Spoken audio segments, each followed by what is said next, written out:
Protests in Iran stretch into their 9th day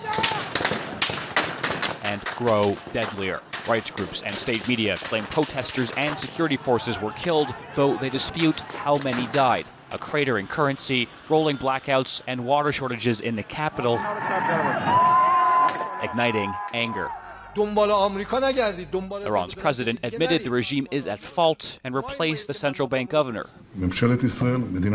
Israel's prime minister suggested the Iranian people could take their fate into their own hands.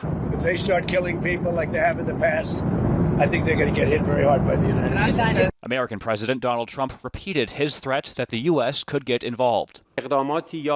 An Iranian official says any U.S. or Israeli action would be terrorism. The idea that they could go in and snatch the supreme leader as they did with Maduro, I think is just a fantasy that some people are having on social media. That's not going to happen. It's a very, very different security environment.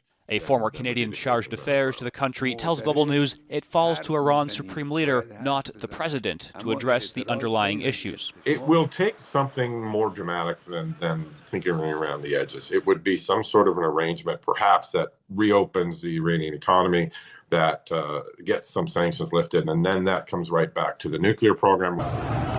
Iranians in and outside the country have called for regime change. The challenge about revolutions is that most of them fail until they don't.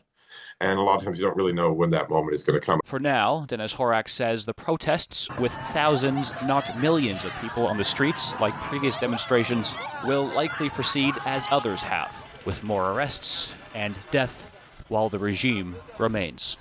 Nathaniel Dove, Global News.